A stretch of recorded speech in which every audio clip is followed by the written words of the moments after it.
Hello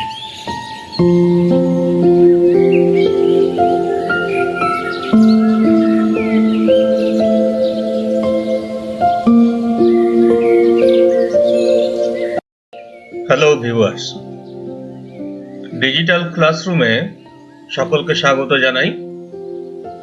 আজকে আমরা পড়তে যাচ্ছি শেক্সপিয়ারিয়ান সনেটের মধ্যে 18 নম্বর sonnet, Shall I compare thee to a summer's day। এখানে যাওয়ার আগে আমাদের জানতে হবে সনেট কি। What is the sonnet? The word sonnet is derived from the Italian word sonetto, which means a little song or small lyric। তার মানে এই যে সনেট শব্দটি, এই সনেট শব্দটি এসছে ইটালিয়ান ওয়ার্ড সনিটো থেকে, যার মানে হচ্ছে ছোট আকারের কোনো গান বা গীতিকাব্য বা স্মল লিরিক। লিরিক শব্দটা তোমরা পরিচিত। এই লিরিক শব্দটা আবার এসছে লায়ার, LYRE, লায়ার থেকে। সনেট, যেটা আসল উচ্চারণ সনএট, আসলে একটি 14 লাইনের কবিতা, যাতে একটা নির্দিষ্ট রাইম স্কিম অর্থাৎ নির্দিষ্ট একটা ছন্দ প্রকরণ রয়েছে। অধিকাংশ ক্ষেত্রেই দেখা যায় এই সনেটে আয়াম্বিক পেন্টামিটার, এই ছন্দটি ব্যবহার করা হয়েছে। এখন শব্দ দুটোই তোমাদের কাছে নতুন। আয়াম্বিক পেন্টামিটার মানে 5 sets of unstressed syllables followed by straight syllables for a 10 syllable line। অর্থাৎ পেন্টামিটার, পেন্টা মানে হচ্ছে 5, আর আয়াম্বিক মানে, দেখো তোমাদেরই এই কবিতারই একটি line, so long as men can breathe or eyes can see। যদি এটাকে আমরা ভাঙি তাহলে এখানে মোট 10টি সিলেবল পাওয়া যায়। so long as men can breathe or eyes can see। এবার উচ্চারণ ভঙ্গির জন্য প্রথম সিলেবলটিতে আমরা জোর দিই না, দ্বিতীয়টিতে জোর দিই, আবার তৃতীয়টিতে জোর দিই না, চতুর্থতে জোর দিই। অর্থাৎ দ্বিতীয়, চতুর্থ, ষষ্ঠ, অষ্টম এবং দশম, এই 5টা সিলেবলে জোর পড়ছে, এবং তাদের ঠিক আগের যে সিলেবলগুলি, দ্যাট মিনস যেগুলি বিজোড়, সেখানে জোর পড়ছে না। সুতরাং উচ্চারণের সময় কি হবে? so long as men can breathe or eyes can see। তাহলে আমরা মোট এই দুটো মিলে 1টা মিটার, তাহলে এখানে 5টা মিটার পেলাম। এবং যে পদ্ধতিতে পড়লাম, আনস্ট্রেসড তারপরে স্ট্রেসড, তাকে বলে আয়াম্বাস, এবং তারই বহুবচন আয়াম্বিক, আয়াম্বিক পেন্টামিটার। গোটা কবিতাটাই এইভাবেই লেখা হয়েছে।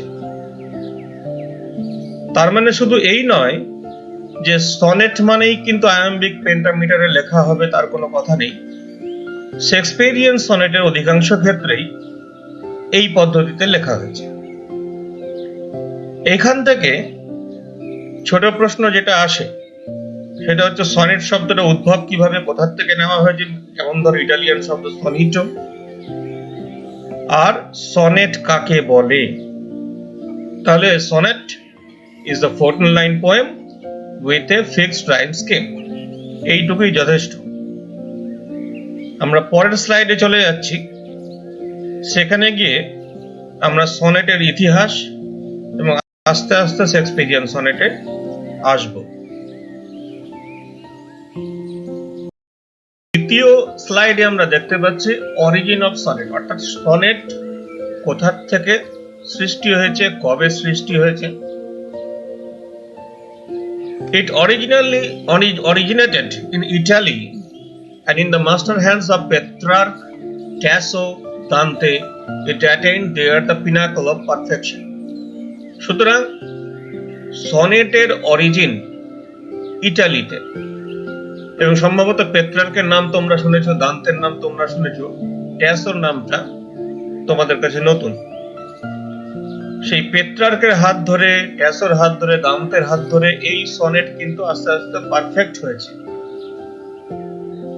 এবং ইটালিয়ান সনেট, যেটা 14 লাইনের 11 syllable লাইনস, অর্থাৎ দেখো শেক্সপিয়ারিয়ান সনেটের ক্ষেত্রে আমি বললাম 10 syllable লাইনস, এখানে কিন্তু 11 syllable লাইন। এবং সেইখানে ইটালিয়ান সনেটের একটা বিশেষ বৈশিষ্ট্য, এই সনেটগুলিতে কিন্তু 2 ভাগে ভাগ, অর্থাৎ প্রথম 8 লাইনকে আমরা বলি অক্টেভ, তারপরে 6টা লাইনকে বলি সেস্টেট। এই অক্টেভের ছন্দ কিরকম? A B B A, A B B A, অর্থাৎ 1-এর সঙ্গে 4, 5-এর সঙ্গে 8, এই লাইনগুলোর মিল আছে। আর মাঝখানের 2টো করে লাইন, সেগুলির মিল আছে আলাদাভাবে। সেস্টেট অর্থাৎ পরের যে 6 লাইনের দ্বিতীয় স্তবক, সেটাকে সেস্টেট। এবং সেস্টেটের বিভিন্ন রকম ছন্দ প্রকরণ হতে পারে, সিডিই সিডিই হতে পারে, সিডি সিডিই হতে পারে, সিডিই ডিইসি এরকম হতে পারে, অনেকভাবেই হতে পারে। এখন এই সনেট কত রকমের? একটার নাম তো আমরা পেলাম ইটালিয়ান সনেট, অর্থাৎ পেট্রার্ক, ট্যাসো, দান্তে। পেট্রার্কের সনেটকে পেট্রার্কিয়ান সনেটও বলা হয়। এগুলো ইটালিয়ান সনেটের মধ্যে পড়ছে। যেটা আমরা আজকে পড়বো সেটা শেক্সপিয়ারিয়ান সনেট। স্পেন্সারের লেখাগুলি স্পেন্সেরিয়ান সনেট, মিল্টনের লেখাগুলি মিল্টনিক সনেট, টেটজারাইমা সনেট রয়েছে, কোয়ার্টাল সনেট রয়েছে, এরকম বহুবিধ সনেট রয়েছে। ছোট ক্লাসে, নিচের ক্লাসে তোমরা ডিরোজিওর একটা কবিতা পড়েছিলে, sonnet to the pupils of Hindu college, সেটা ডিরোজিয়ান সনেট। সুতরাং বেসিক্যালি সনেটের ডিটেইল ইতিহাসে না গিয়ে এইটুকু বোঝা যাচ্ছে যে সনেট ইটালিয়ান ফসল, এবং সেই ফসলে পরবর্তী করতে শেক্সপিয়ার, মিল্টন অনেকেই হাত পাকিয়েছেন। এবং শেক্সপিয়ারের হাত ধরে সত্যি কথা বলতে কি এই সনেট তার আলাদা জায়গা করে নিয়েছে। এবার আমরা থার্ড স্লাইডে যাব, যেখানে আমরা শেক্সপিয়ারিয়ান সনেটে ঢুকে যাচ্ছি।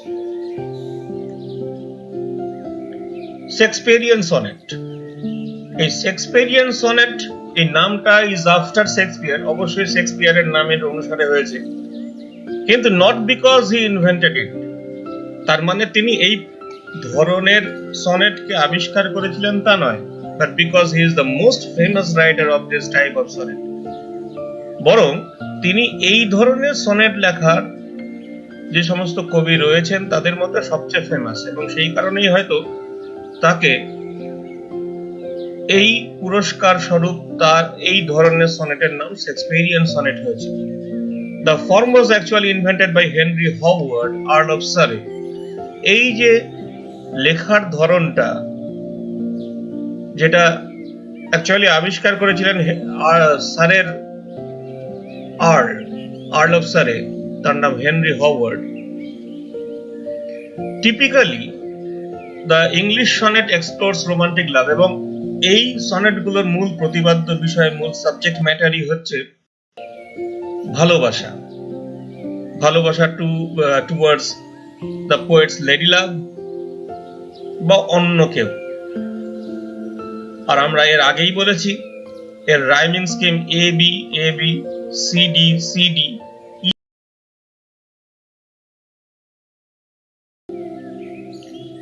শেক্সপিয়ারিয়ান সনেটের একটি অদ্ভুত ধরন আছে, characters of the sonnets. When analyzed as characters, the subject of the sonnets are usually referred to the fair youth, the rival poet, and the dark lady. আমরা তিন ধরনের ক্যারেক্টার পাই যাদেরকে উৎসর্গ করা হয়েছে এই সনেট। ফেয়ার ইউথ এক ভদ্রলোক, একজন রাইভাল পোয়েট আর একজন dark lady. The speaker expresses admiration for the fair youth's beauty, and if reading the sonnets in chronological order as published, later has an affair with the dark lady, then so does the fair. এবং আমরা যে 18 নম্বর সনেটটা পড়বো সেটাও কিন্তু fair ইউথকেই উৎসর্গ করা এবং তার বিউটি কে অ্যাডমায়ার করা হচ্ছে এখানে। এবং যদি ধাপে ধাপে আমরা পড়ি দেখব সেখানে ডার্ক লেডির প্রতি একটা ইনফ্যাচুয়েশন রয়েছে, তারপরে ফেয়ার ইউথের প্রতি একটা ইনফ্যাচুয়েশন রয়েছে। যদিও বর্তমান যে সমস্ত অ্যানালিসিস হয়েছে এই শেক্সপিয়ারিয়ান সনেট নিয়ে, তার হিস্টোরিক্যাল এভিডেন্স, ঐতিহাসিক প্রভাব বলতে গেলে, তাহলে দেখা যায় যে প্রথমে ডার্ক লেডির সনেটগুলো লেখা হয়েছিল 1591 থেকে 95 এর মধ্যে, তারপরে প্রোক্রিয়েশন সনেটস যেটাকে আমরা রাইভাল পোয়েট সনেটকে বললাম, আর শেষে আসছে ফেয়ার ইউথের সনেট 1597 থেকে 1603। এখন প্রশ্ন হচ্ছে, it is not known whether the poems and their characters are fiction or autobiographical. এই ডার্ক লেডি কে বা ফেয়ার ইউথ কে, এইখানে একটা আইডেন্টিটি প্রবলেম রয়েছে। স্কলাররা এটা নিয়ে ভাবনা চিন্তা করেছেন, রিসার্চ করেছেন এবং রিসার্চ করে তাদের একটা পরিচিতি বের করার চেষ্টা করা হয়েছে। who have find that the sonnets to be autobiographical have attempted to identify the characters with historical individuals, এবং তারা কিন্তু এই ফেয়ার ইউথের একটা আইডেন্টিটি দেওয়ার চেষ্টা করেছে। আমরা পরবর্তীতে সেটা নিয়ে আলোচনা করব। আমরা এবার পরবর্তী স্লাইডে চলে যাচ্ছি, সেখানে গিয়ে সেই ফেয়ার ইউথের আইডেন্টিটি নিয়ে ভাবনা চিন্তা হবে। ফেয়ার ইউথ, যার কথা তো আমাদের বলছিলাম, the fair youth is the unnamed young man addressed by the devoted poet in the greatest sequence of the sonnets 1 to 126. শেক্সপিয়ারের সনেটের 1 থেকে 126, মানে 126টা সনেট এই ফেয়ার ইউথকে ডেডিকেট করা হয়েছে। এখন তাই young man is handsome, self-centered, universally admired and much sought after,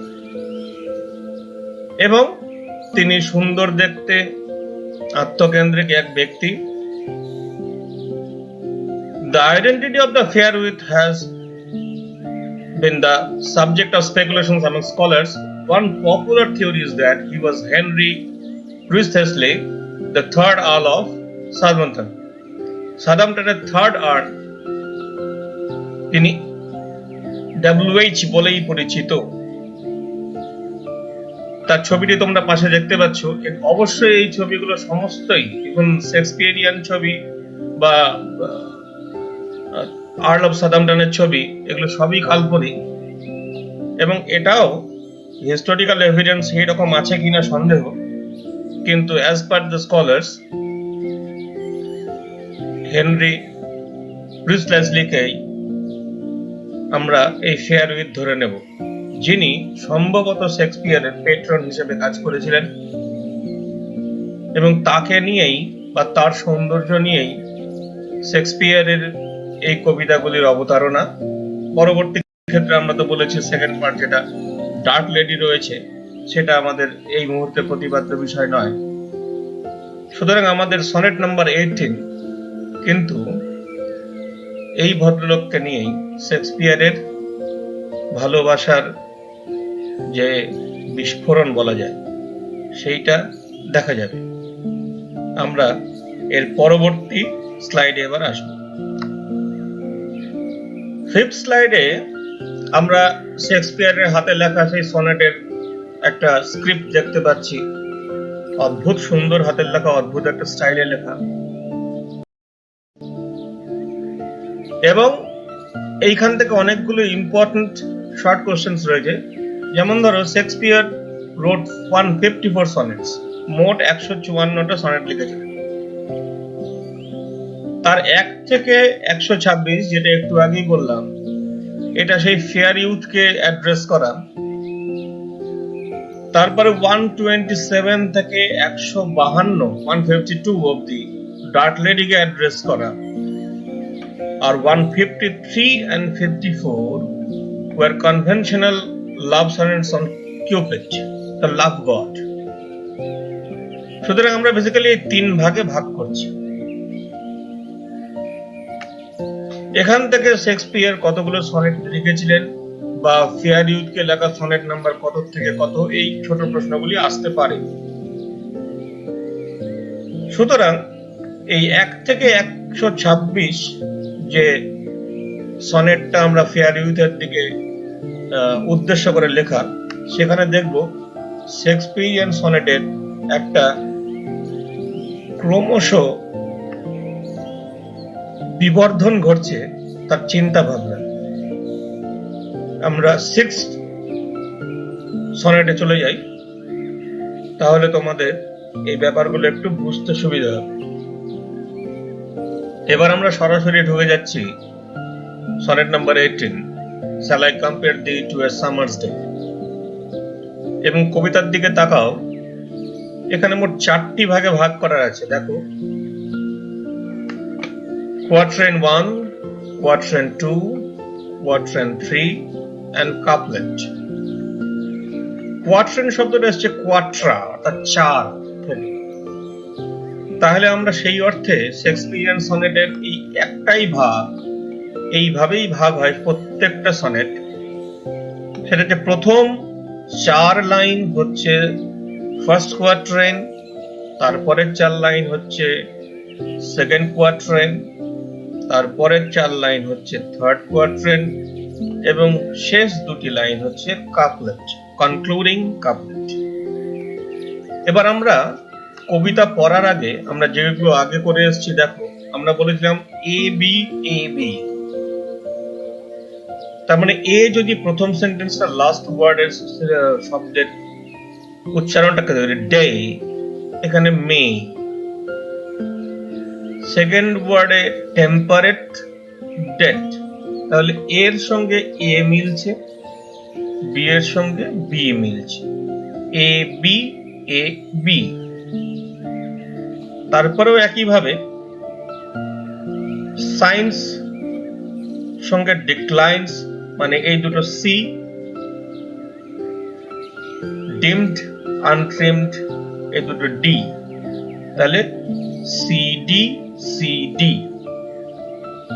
তারপরে fade, shade, West, ড্রওয়েস্ট।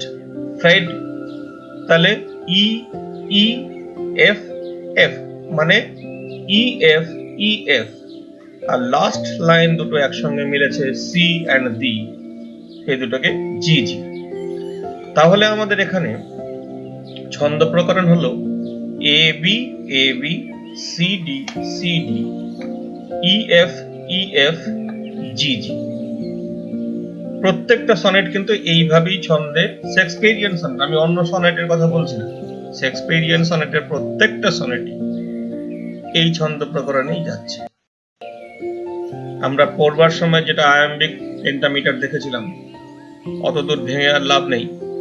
সেখানেও দেখতে পাবে প্রত্যেকটা সেন্টেন্স 10টা সিলেবলে ভাগ করা আছে। যদি একটাই আমরা এখানে দেখি, shall I compare thee to a summer's day, 10টা সিলেবল, সেখানে আয়াম্বিক পেন্টামিটারেই ছন্দ পড়বে। আমরা এখানে কবিতাটা পড়ার আগে কবিতাটির ছোট্ট একটি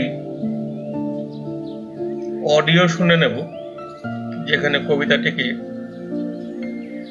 একটি সুন্দর গানে পরিবর্তন করেছেন। তারপর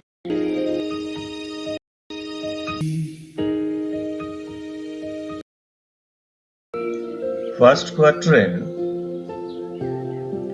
shall I compare thee to a summer's day, এই প্রশ্ন দিয়ে শুরু হচ্ছে। Second line, thou art more lovely and more temperate. Rough winds do shake the darling birds of May, and summer's lease hath all too short a debt. First কোয়ার্টারে যে কোশ্চেনটা শুরু হয়েছে এটাকে বলা হয় রেটোরিক্যাল ইন্টারোগেশন, যেখানে প্রশ্নের মধ্যেই প্রশ্নের উত্তরও থাকে। যেমন কবি যখন বলছেন shall I compare thee to a summer's day, আসলে কবি বলতে চেয়েছেন যে তিনি কোনো সামারের দিন, গ্রীষ্মকালের কোনো দিনের সঙ্গে তার বন্ধু কোনো তুলনা করতে চান না। কেন চান না? সেকেন্ড লাইনে তার উত্তর বলা হচ্ছে, দাউ art more lovely and more temperate, কারণ তুমি হলে এই সামারের দিন থেকেও অনেক বেশি সুন্দর এবং অনেক বেশি স্টেডি। তোমার সৌন্দর্যটা অনেক বেশি স্টেডি, পরিবর্তনশীল নয়। সুতরাং এর থেকে আমরা বুঝতে পারি যে কবির বন্ধুর যে সৌন্দর্য কতটা অ্যাট্রাকটিভ এবং ইমপ্রেসিভ ছিল,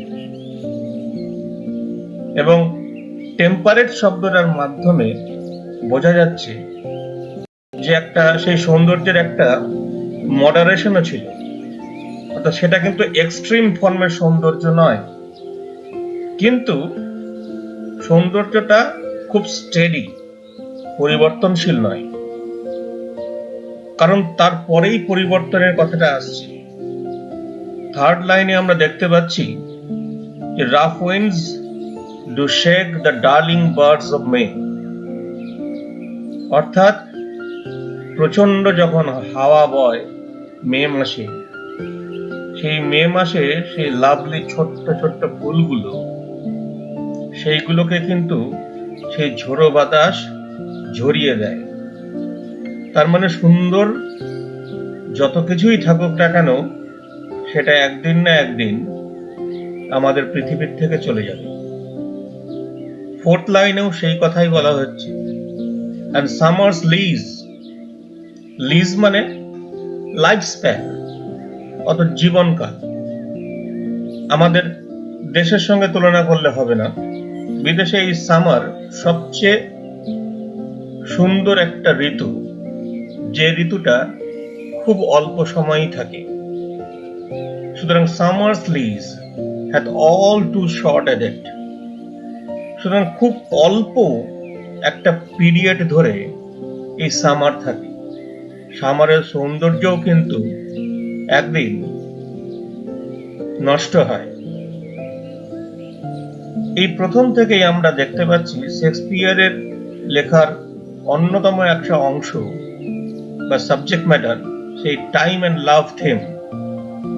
সেখানে কিন্তু তিনি বারবার একটা কথাই বলছেন যে টাইম কিলস এভরিথিং।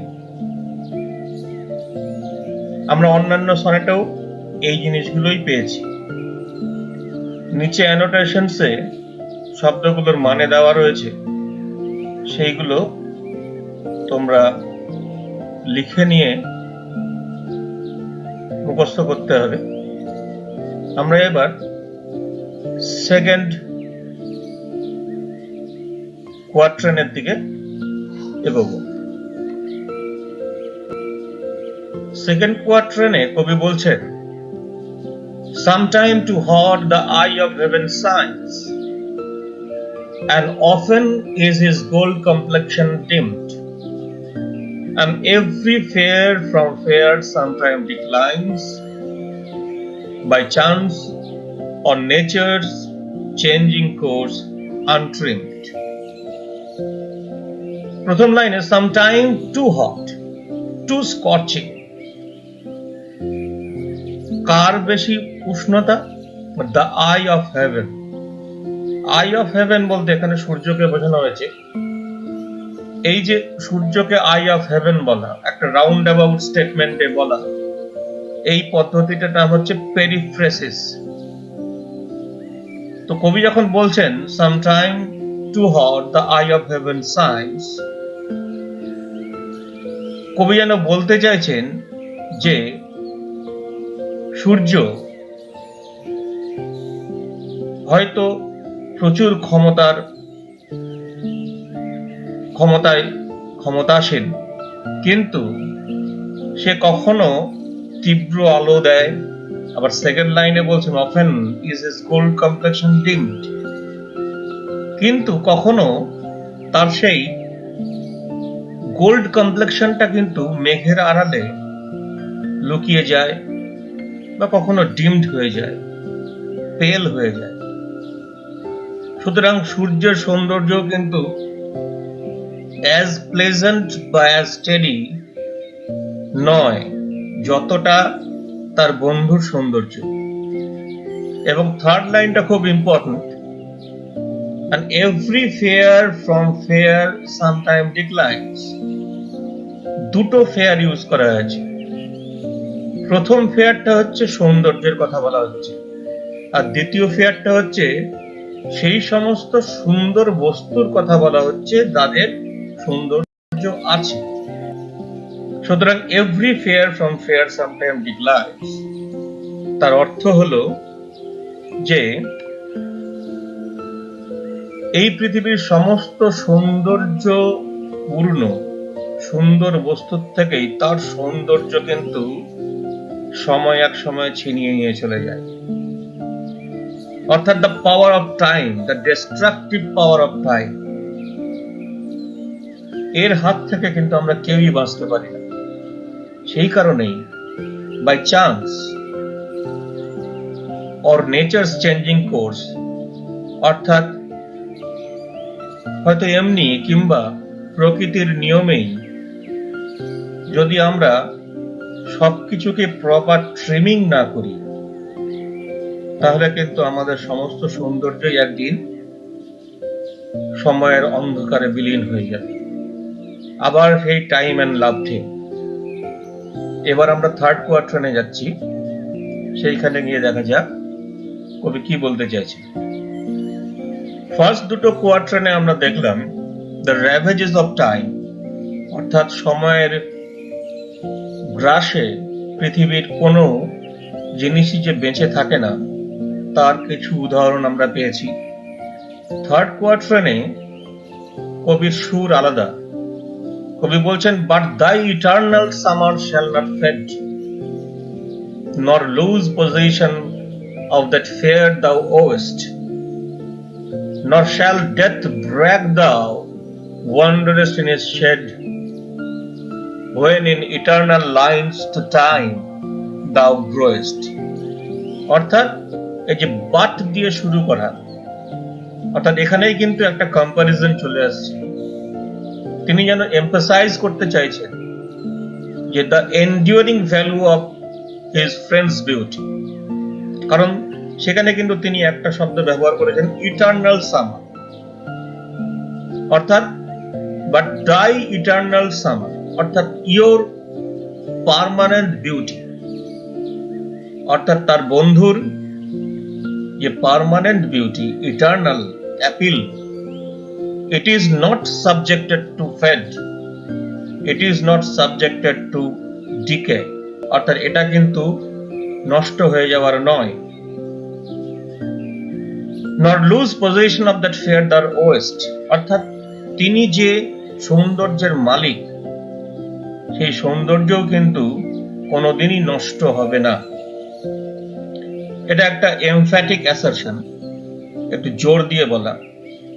তারপরে তিনি আরো জোর দিচ্ছেন, বলছে ডেথ, যে মৃত্যু পৃথিবীর কাউকেই ছেড়ে কথা বলে না, সেই মৃত্যু কিন্তু পরাজিত হবে। নর শ্যাল ডেথ ড্র্যাগ দাও ওয়ান্ডারস্ট ইন হিজ শেড, অর্থাৎ তার অন্ধকার ছায়ায় মৃত্যুও কিন্তু তোমাকে নিয়ে যেতে পারবে না। কিন্তু একটা শর্ত আছে, শর্তটা হচ্ছে when in eternal lines to time thou growest, কারণ আমার লেখা কবিতার এই পংক্তিগুলিতে যতক্ষণ তুমি জীবিত থাকবে, অর্থাৎ আমার লেখা কবিতার প্রত্যেকটি লাইনে যতক্ষণ তোমার সৌন্দর্যকে আমি তুলনাহীন করে তুলব, ততক্ষণ কিন্তু পৃথিবীর কোনো শক্তি, নট ইভেন ডেথ, এমনকি মৃত্যুও তোমাকে তার করাল ছায়ায় নিয়ে যেতে পারবে না। সুতরাং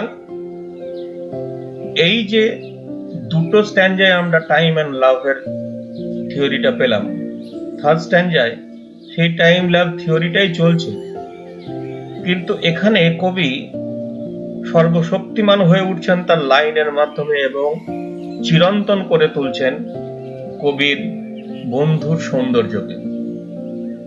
এবার লাস্ট কোয়ার্ট্রেন, অর্থাৎ লাস্ট কোয়ার্ট্রেন তো নয়, সেটা কাপলেট, সেখানে কবিতা শেষ। লাস্ট দুটো লাইনে দেখা যাক কবি কি বলতে চাইছে। লাস্ট কাপলেটে কবি বলছেন, so long as men can breathe or eyes can see, so long live these and this gives life to thee। অর্থাৎ দুটো তুলনা, so long as men can breathe or eyes can see, অর্থাৎ প্রথম অংশটাই বলছেন men can breathe, যতক্ষণ পৃথিবীতে মানব সভ্যতা আছে, বা eyes can see, বা যতক্ষণ এই মানব সভ্যতার মানুষ they can read the poem written about you, ততক্ষণ so long lives this, যতক্ষণ আমার এই সনেট বেঁচে থাকবে, this gives lives to thee, অর্থাৎ এই সনেট কিন্তু তোমাকে জীবন দান করে যাবে। It is through the lines of the poet that his friend shall remain ever alive, অর্থাৎ এই কবিতার লাইনের মাধ্যমেই কিন্তু কবির বন্ধু চিরন্তন চিরজীবী হয়ে থাকবেন। এটাই হচ্ছে ট্রায়াম্ফ অফ লাভ, ভালোবাসার জয়। কবির অন্যান্য বহু কবিতায়, যেমন সনেট নাম্বার 60-তে আমরা একই কথা পেয়েছি, যে সময়ের ধ্বংসলীলার থেকেও কবি নিজের ভালোবাসাকে উদ্ধার করতে পেরেছেন। সুতরাং first unit, second unit, third unit এবং লাস্ট কাপলেট, এই সবগুলো মিলে যেটা পাওয়া যাচ্ছে, সেখানে কিন্তু আমরা দেখছি যে যতক্ষণ কবি একটা কথা বলছেন, his beauty shall in these black lines be seen, 63 নম্বর সনেটে তিনি বলছেন, his beauty shall in these black lines be seen and they shall live and he is then still green। সেই সবুজত্ব দান করেছেন কবির বন্ধুর সৌন্দর্যকে, যে সৌন্দর্য কবির এই কবিতার মাধ্যমেই চিরন্তন হয়ে থাকবে।